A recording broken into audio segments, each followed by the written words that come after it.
ராமநாதபுரம் பழைய பேருந்து நிலையத்தில் ஒரே கழிப்பறை மட்டுமே இருப்பதால் பேருந்து பயணிகள், சுற்றுலா பயணிகள், பேருந்து தொழிலாளர்கள், பொதுமக்கள் என அனைத்து தரப்பு பொதுமக்களும் கடும் அவதியடைந்து வருவதாக புகார் எழுந்து உள்ளது. இதுகுறித்து நமது செய்தியாளர் குமார் நடத்திய கள ஆய்வினை தற்போது பார்க்கலாம். தமிழகம் முழுவதும் மீ7 தமிழ் தொலைக்காட்சியின் சார்பில் கழிப்பறைகள் குறித்த கள ஆய்வு செய்து கொண்டு வருகிறது. அந்த வகையில் இன்று ராமநாதபுரம் பழைய பேருந்து நிலையம் பகுதியில் கழிப்பறை வசதிகள் குறித்து இன்று நாம் கள ஆய்வு செய்துள்ளோம். அதில் குறிப்பாக ராமநாதபுரம் மாவட்டத்தினுடைய தலைநகராக இருக்கக்கூடிய இந்த பழைய பேருந்து நிலையத்தில் அரசு பேருந்துகள் மற்றும் தனியார் பேருந்துகள் என பேருந்துகள் இந்த பேருந்து நிலையத்திற்கு வருகிறது. நாள்தோறும் ஆயிரக்கணக்கான பொதுமக்கள் வந்து செல்லக்கூடிய இந்த பேருந்து நிலையத்தில் ஒரே ஒரு கட்டண கழிப்பறை வசதியை மட்டும் உள்ளதால் பொதுமக்களும் போக்குவரத்து தொழிலாளர்களும் மற்றும் மாணவ மாணவிகளும் கடுமையான சிரமத்திற்கு உள்ளாகி வருகின்றனர். கட்டண கழிப்பறை மட்டும் உள்ளது, ஆனால் பொது கழிப்பறை என்பது இல்லை. ஆகையால் இது குறித்த கள ஆய்வு நாம் இன்று செய்துள்ளோம். இது தொடர்பாக நம்மிடத்திலே ராமநாதபுரம் பகுதியைச் சேர்ந்த திரு ராஜன் அவர்கள் நம்மிடத்திருக்கிறார். இது குறித்து கேட்கலாம். சார் வணக்கம். இந்த ராமநாதபுரம் பழைய பேருந்து நிலையத்தில் கழிப்பறை குறித்து உங்களுடைய கருத்து என்ன? ராமநாதபுரம் நகர் மாவட்ட தலைநகர். இதுல கிட்டத்தட்ட பேருந்து நிலையத்துல பல்லாயிரக்கணக்கான மக்கள் வந்து போய்கிட்டு இருக்காங்க. அவங்களுடைய அன்றாட சில தேவைகள் பூர்த்தி செய்யப்படலை. குறிப்பாக கழிவறைகள் மிக மோசமான அளவுல இருக்கிறது. அதுவும் தனியார் துறை கழிவறை இருக்கிறது. அரசு எல்லா பேருந்து நிலையங்களிலும் அரசு சார்பில இலவச கழிப்பறைகள் கட்ட வேண்டும் என்ற மக்களுடைய கோரிக்கை தொடர்ச்சியாக இருந்து கொண்டிருக்கிறது. ஆகவே ராமநாதபுரத்தில் இருக்கக்கூடிய பேருந்து நிலையத்தில் உடனடியாக நவீன கழிப்பறை மக்களுக்கு உடனடியாக கட்டி கொடுக்க வேண்டும். அப்பதான் இந்த பகுதியில் இருக்கக்கூடிய மக்களுக்கு ஒரு நல்ல ஒரு சௌரியமான ஒரு நிலை ஏற்படும் என்பதை தெரிவித்துக் கொள்கிறேன். இப்ப இந்த ராமநாதபுரம் பகுதி என்பது வளர்ந்து வரக்கூடிய பகுதி. அந்த ராமநாதபுரத்துல தலைநகராக இருக்கக்கூடிய அந்த பழைய பேருந்து நிலையத்துல இது மாதிரி இருக்குது. இதுக்கு கூடுதலா என்ன செய்யலாங்கிறத நீங்க மாவட்ட ஆட்சித்தலைவர் மற்றும் தமிழக அரசுக்கு வைக்கக்கூடிய கோரிக்கை என்ன? கோரிக்கை, இது வளர்ந்து வரும் நகரம், மாவட்ட தலைநகரம். ஆனா இங்க இருக்கக்கூடிய நம்முடைய அதிகாரிகள் இதை பற்றி இங்க இருக்கக்கூடிய சுகாதாரம், அதே போல கழிப்பிட வசதிகள் உடனடியாக செய்து கொடுக்க வேண்டும். இங்கு உடனடியாக அரசு தலையிட்டு இந்த பேருந்து நிலையத்துல தனியாக இலவச கழிப்பறை கட்டினாதான் இது ஒரு சிறப்பான ஒரு நிலையை அடைய முடியும் என்பதை தெரிவித்துக் கொள்கிறேன்.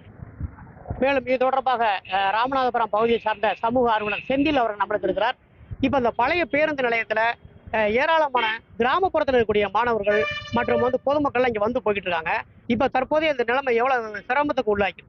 அதாவது ஒரு நாளைக்கு 200 பேருந்துகள் தான் இங்க வந்து போய்கிட்டு இருக்கிறது. அது மட்டும் இல்லாம கிராமப்புறத்துல இருந்து நிறைய பேர் மாணவ மாணவிகள், ஏன்னா சுற்றி வர கவர்மெண்ட் ஸ்கூலு, தனியாருடைய பள்ளிகள் தான் நிறைய இருக்காங்க. அப்படிங்கிற போது இங்க வரக்கூடிய பஸ்ல வரக்கூடிய டிரைவர் கூட அவசரத்துக்கு கூட ஒரு பாத்ரூம் போக முடியாம ரொம்ப அவசரப்படுது. தூத்துக்குடி, திருச்செந்தூர், கன்னியாகுமரி ரொம்ப தூரத்துல இருந்து வரக்கூடிய பஸ்ஸோட அந்த டைமுக்கு அவங்க பஸ் எடுக்கணும். அப்படிங்கிற போது இந்த தனியாருடைய ஒரு கழிப்பிடம் மட்டுமே இருக்குது. ராமநாதபுரம் தலைநகராக கொண்ட இந்த நகராட்சியில இலவச கழிப்பிடம் என்பது இல்லாமல் உள்ளது. அது மட்டும் இல்ல, இப்ப இந்த 2 வருஷ காலத்து முடிஞ்சு ஒரு மொபைலுடைய டாய்லெட் கூட, அதாவது கழிப்பிடம் கூட கொண்டு வந்து வச்சிருக்கலாம். இந்த பகுதியில தான் மாவட்ட ஆட்சித்தலைவர் அவர்களும் தினசரி சென்று வருகிறார்கள். இந்த சாயந்தரமும் காலையிலையும் சரியான ஒரு அதிகமான கூட்டங்கள் இருக்கிறது.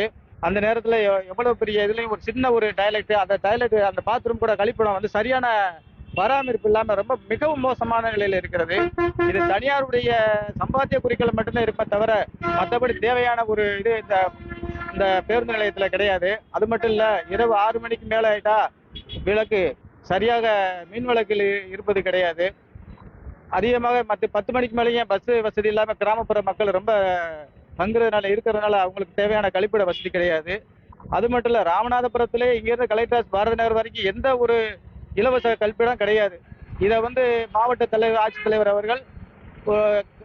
அவர்களுக்கு நாங்கள் எங்களுடைய அமைப்பு சார்பாகவும் மக்கள் சார்பாகவும் இதை ஒரு கோரிக்கையாக வைக்கிறோம். அது மட்டும் இல்ல, புதுசாக திறக்கப்பட இருக்கின்ற இந்த புதிய மத்திய பேருந்து நிலையத்துல இந்த இலவச கழிப்பிடத்தை அமைத்து தருமாறு கேட்டுக்கொள்கிறோம்.